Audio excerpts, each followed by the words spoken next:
गरीब साध साध सब नेक हैं, आप अपनी ठोरे, जो सतलोक ले जाएंगे वो साधु कोई और।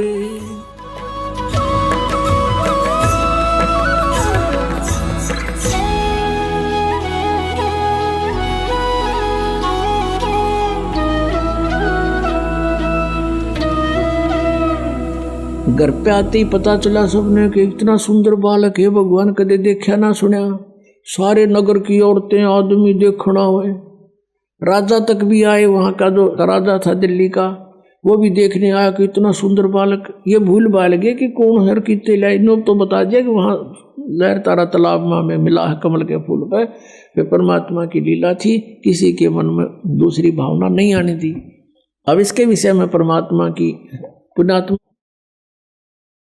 जैसे तुलसीदास जी ने श्री रामचंद्र जी की लीला को लाखों वर्ष के बाद एज इट इज चित्रार्थ कर दिया अपनी लैंग्वेज में, चौपाइयों के माध्यम से, श्लोकों के माध्यम से।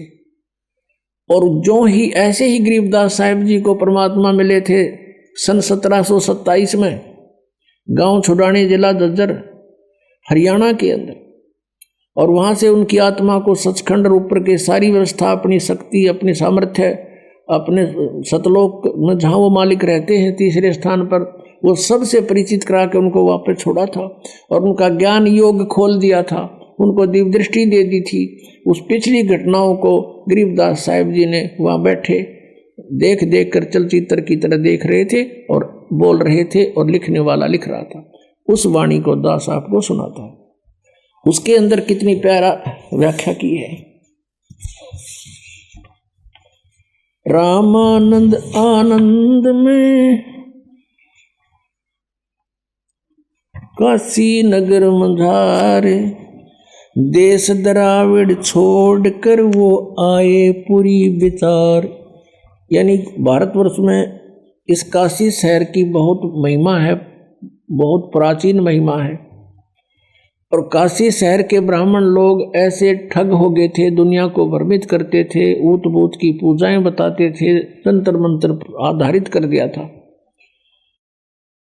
महर्षि रामानंद ये ब्राह्मण थे, इन्होंने देखा उस पवित्र नगरी का हाल, तो वहां आकर रहने का विचार किया कि इन लोगों का कुछ उत्थान करूं, उद्धार करूं, इनकी बुद्धि उठाऊं, वेदों और गीता और पुराणों के आधार से इनको साधना बताऊं। तो स्वामी रामानंद जी ने भी बहुत सा सुधार करने की चेष्टा की। 1400 शिष्य बना दिए ऋषि के, तुम वेदों पुराणों का प्रचार करो, जैसा भी उनको ज्ञान था वो ज्ञान दिया। तो रामानंद जी भी वहां आ चुके थे।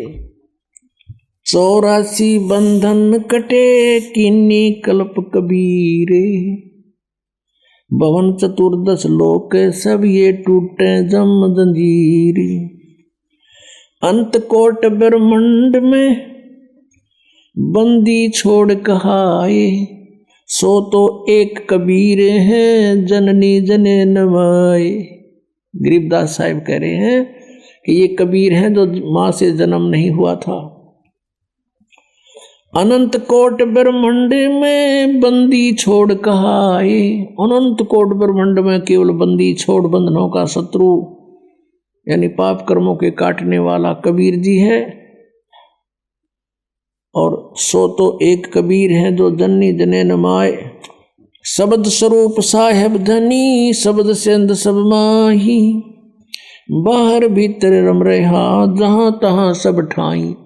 अब जैसे ये अज्ञानी लोग कहा करते थे कि परमात्मा निराकार है, वो दिखाई नहीं देता, इसलिए वो अंतर्यामी है। यदि भगवान साकार हो तो अंतर्यामी नहीं हो सकता।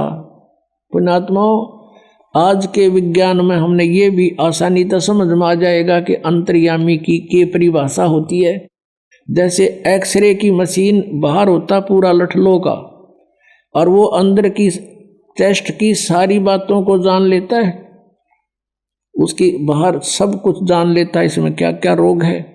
अल्ट्रासाउंड की मशीन साकार है और अंतर्यामी है, वो अंदर की सब बीमारियों को ढूंढ लेती है कहाँ डिफेक्ट है। जब एक मनुष्य की बनाई हुई एक तकनीक यानी एक यंत्र अंतर्यामी हो सकता है, भगवान जिसने मनुष्य बनाया वो अंतर्यामी नहीं हो सकता। तो वो ऐसे अंतर्यामी है कि वो उस परमात्मा की शक्ति सर्वव्यापक है। परमात्मा एक देशी है, साकार है। अनंत कोट ब्रह्मांड का एक रति नहीं भारे, सतगुरु पुरुष कबीर हैं ये कुल के सिरजनहारे। जल तल पृथ्वी गगन में वो बाहर भीतर एक है, पूर्ण ब्रह्म कबीर हैं वो अवगत पुरुष अलेख। सेवक हो के उतरे इस पृथ्वी के माही, जीव उदाहरण जगत गुरु बार बार बलि जाही। अब आदरणीय गरीबदास साहिब कहते हैं सेवक हो के उतरे, दास बन के हमारे एक नौकर की तरह रहा करते थे। सेवक हो के अब तरे वहां से उतरे, नीचे आए, गमन करके गति करके आए। सेवक हो के उतरे इस पृथ्वी के माही, किस कारण से आए? जीव उदाहरण जगत गुरु बार बार बलि जाही। जीवों का उद्धार करने के लिए वो जगत गुरु, सारी सृष्टि को ज्ञान देने वाले अकेले को कबीर भगवान। काशीपुरी कष्ट किया उतरे अदर अधारे, मोमिन को मुजरा हुआ वहां जंगल में दीदारे। अपने आत्माओं परमात्मा को नारायण कहा करते थे। हमने सोचा करते विष्णु जी नारायण है कि जल के ऊपर शेष नाग की सैया के ऊपर लौट रहे हैं। असली नारायण तो ये थे कि ये जब भी लीला करते हैं जल के ऊपर आकर विराजमान होते हैं। इसके विषय में वेद क्या बताते हैं देखिएगा। पुणात्माओं, वेदों में भगवान की महिमा है और परमात्मा जो लीला करता उनकी जीवनी इन वेदों में, ग्रंथों में विद्यमान है। देखिएगा यजुर्वेद, इसका अनुवादक है वेद मूर्ति तपोनिष्ठ पंडित श्री राम शर्मा आचार्य, अनुवादक है इसका। ये संपादक ये वही है श्री राम शर्मा जी। प्रकाशक है ब्रह्म वर्चस शांति कुंज हरिद्वार उत्तरांचल में। इसमें देखिएगा ये है 13 अध्याय 13वां अध्याय। इसके दूसरे मंत्र में इसमें अर्थ किया इसने कि जल के पृष्ठ यानी जल पर उत्पन्न अथवा जल को धारण करने वाले हैं। ये अनजानते थे ही, अड़ंगाक्षरावत कर दिया करते थे, फिर भी सच्चाई नहीं छुपी। ये है कि आप जल के पृष्ठ यानी जल के ऊपर उत्पन्न होते हैं, इसका अर्थ जल पर उत्पन्न होते हैं। इनको अनुवाद नहीं करना है तो वही बात समझ लो कि जैसे कोई फॉरनर हिंदी सीख ले और वो फिर रामायण ले जावे यहाँ से अपने देश में, और उन दूसरे अंधकतीय ना आती हिंदी, उन वो खुद हिंदी जानने वाला और रामायण की कथा से वो परिचित नहीं, अनुवाद फिर अड़ंगाई करेगा उसका, वो कुछ भी ना करना उसने। तो ऐसा कर रखा है इन्होंने। अप्रसंग है कि काशीपुरी कष्ट किया ये उतरे अदर अधारे, मोमन को मुजरा हुआ ये जंगल में दीदारे। कोट किरण शशिभान सुदि आसन अदर विमाने, पर सतपूर्ण ब्रह्म को शीतल पिंड और प्राण। कहते हैं कोट कर्ण शशिभान शुद्ध है, इतना सुंदर शरीर परमात्मा का। कहते हैं और परसत पूर्ण ब्रह्म को शीतल पिंड और प्राण है। जब उस माई ने परमात्मा को बालक रूप में गोदी में लिया, कहते हैं उसकी आत्मा और शरीर एकदम शांत हो गया। यानी सभी जो ताप थे, कोई प्रभाव था संस्कारवश, वो सब एकदम दूर भाग गया भगवान के वहां आते ही, और उसको एकदम नारी खुशी। पहली खुशी तो ये कि पुत्र मिल गया, और फिर भगवान जैसे बर्फ है, बर्फ पर वैसे भी हाथ रखा जा तो भी अपना प्रभाव दिखाती है, ऐसे ही परमात्मा वह अपना प्रभाव दिखा रहे थे। उसके विषय में गरीबदास जी बता रहे हैं, गोद लिया मुख चूम कर हेम रूप झलकंते, जगर मगर काया करे जैसे दमके पद्म अनंत। इतना सुंदर श्री परमात्मा का। गोद लिया मुख चूम कर, मुंह चूम्या यानी मुंह को से प्यार किया अपने बच्चे को जैसे न प्यार करते हैं। और कहते हेम रूप झलकंत, परमात्मा का इतना सुंदर शरीर, जैसे वाइट, जैसे हिम माने बर्फ, हेम रूप बर्फ जैसी सुंदर सफेदी। जैसे कहते हैं ना, कोई कपड़ा लेने जाते हैं बाजार में तो उसको कहते हैं भाई स्नो वाइट देना, यानी बर्फ जैसी सफेदी का। तो कहते हैं हेम रूप झलकंत और जगर मगर काया करे जाणु दमके पदम अनंत। इतनी सुंदर शरीर मालिक का। कई बार देखते हैं ना, कई गोरा सा रंग हो किसी बालक का, व्यक्ति का, जो क्या करें इसका न्यारा नूर है भाई, इसके चेहरे का नूर है, न्यारा है। तो वैसे वो नूर मालिक का ऐसा चमक रहा था। काशी उमटी गुल भया मोमिन का घर घेरे, कोई कह ब्रह्मा विष्णु है, कोई कह इंद्र कुबेरे, कोई तनु कह देवता मत आ रहा है। कोई इतना ऐसा तो बालक देखा ना सुना हमने, ऐसा शरीर मालिक का। क्योंकि यजुर्वेद अध्याय नंबर 40 के मंत्र नंबर 8 में इसी परमात्मा के इसी शरीर की जानकारी है कि वो कबीर मनीषी सप्रियागात, यानी वो प्रियागात माने पहला देहधारी है, लेकिन उसका शरीर वो पहला देहधारी है।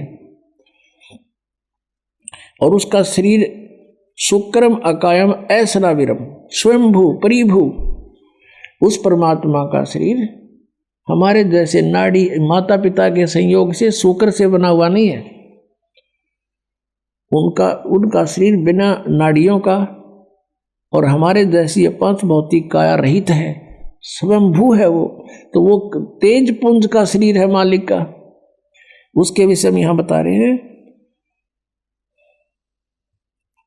काशी उमटी गुल भया, उमड़ उमड़ का सारी काशी के लोग, काशी के, और मोमिन का घर घेरे, मुसलमान का घर घेर लिया। कोई कह ब्रह्मा विष्णु है, कोई कह इंद्र कुबेर, कोई कह धर्मराय है, कोई कहत है ईश, 16 कला सुभान गति, कोई कह जगदीश।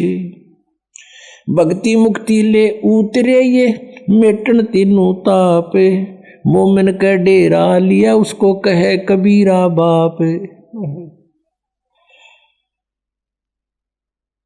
कहते हैं भक्ति और मुक्ति लेकर वही उतरे थे भगवान, अपने सतलोक से चल कर आए थे।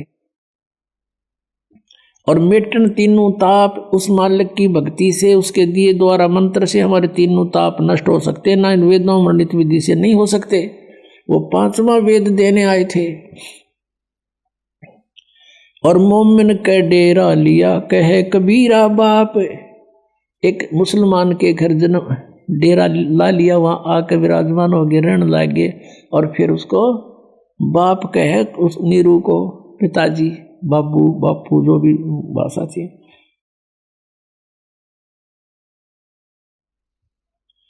अब दूध न पीवे न अन्न भखे, न पालने झूलनते, अधर अमान ध्यान में वो कमल कला फूलनते।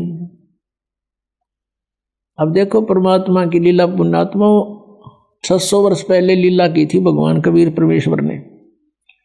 और सन 1727 में परमात्मा पहले वहाँ काशी में लीला करके चले गए थे, सन 1518 में। और सन 1727 में फिर वहाँ आए, यानी लगभग 200 वर्ष के बाद सतलोक से चलकर वहाँ गरीबदास जी को मिले, खेतों में, गांव छुरानी जिला झज्जर के जंगल में। और उस समय गरीबदास जी ने ये वाणी बोली, मालिक का पूरा ज्ञान समझ कर, उनके आशीर्वाद से दिव्य दृष्टि खुल गई। उस समय क्या कहा कि दूध न पीवे न अन्न भखे। उस समय भी यही लीला की थी। परमात्मा आए थे तो कुंवारी गाय का दूध पिया था जब गरीबदास जी को मिले थे। ऐसी ही लीला करता हुआ भगवान जब यहाँ आता, अतिथि रूप में रुकता है, आता है, ये लीला करता है। यही वेद बताते हैं। ऋग्वेद मंडल नंबर 9 सूक्त नंबर 1 मंत्र 9 में यही प्रमाण किया है। आगे बताते हैं। दूध न पीवे न अन्न बखे, न पलने झूलंत, अधर अमान ध्यान में वो कमल कला फूलंत। गरीब कोई कहे छल ईश्वर नहीं, कोई किन्नर कहलाए, कोई कहे गण ईश का जो जो मात रिसाए। अब जितने भी नाम धरे उस बालक के, कोई नो कहे तो भूत से, कोई कहे प्रेत से, कोई कहे ब्रह्मा से, कोई विष्णु है, तो अमाई दुख पावे। अरुण ते बच्चे न लकोवे, तुम नजर लाओगे मेरे बालक के। और क्यों नाम धरो हो न्यारे न्यारे। खलक मुल्क देखण गया वहां राजा प्रजारीत, जम्बू दीप जिहाने में वो उतरे शब्द अतीत। ये जम्बू द्वीप है भारतवर्ष। कहते यहाँ पर परमात्मा अवतरित हुए। सकल कुरान फिर क्या हुआ? दुनी कहे यू देव है, देव कहते हैं ईश, ईश कहे ये पार ब्रह्म है, पूर्ण विश्व बीश।